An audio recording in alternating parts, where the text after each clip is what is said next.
Le 11 mars prochain on célébrera le 45e anniversaire de la mort de Claude François, l'occasion de revisiter la vie amoureuse tumultueuse du chanteur et d'évoquer celle qui lui inspira au moment de leur rupture son tube planétaire comme d'habitude.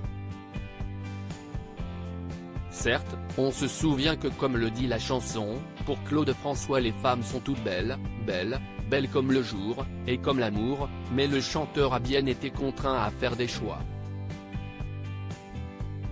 Les plus importantes de sa vie, son épouse britannique Janet, partie finalement avec un autre chanteur choisi parmi ses amis, la mère de ses fils, Isabelle Forêt, ou Cataline Jones, sa dernière compagne, celle de l'apaisement.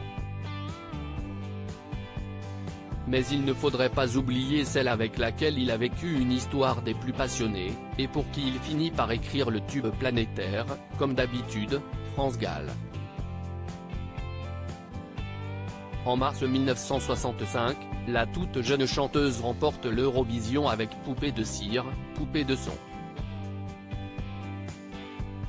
En 1968 elle livre l'histoire de leur idylle, et raconte comment elle a filé en coulisses pour appeler son amoureux et lui faire part de cet immense bonheur.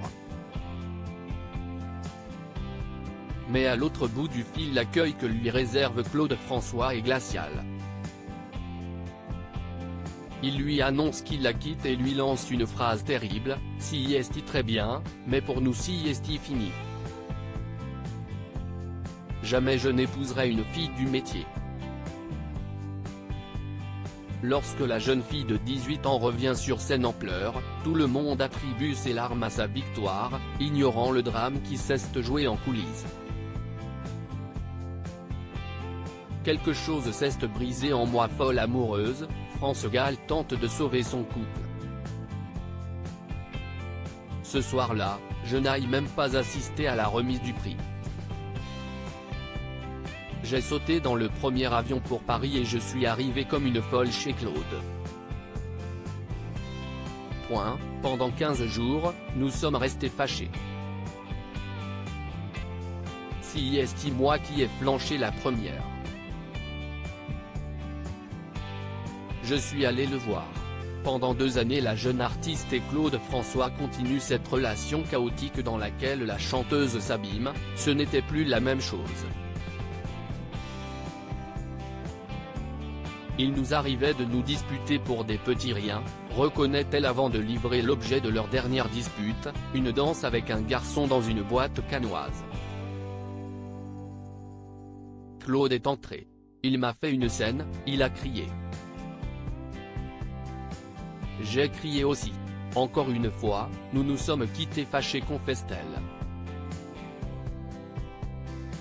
Cette fois-ci est-il la bonne? Quelque chose cesse de briser en moi et j'ai décidé de trancher les derniers liens qui nous unissaient l'un à l'autre. Bien sûr, Claude a été mon premier amour et je n'oublierai jamais les moments de bonheur que nous avons vécus l'un près de l'autre, conclut celle qui fera ensuite sa vie avec Michel Berger. Claude François aura toutes les peines du monde à l'oublier et écrira comme d'habitude, un chagrin d'amour devenu l'hymne des cœurs brisés à l'échelle planétaire.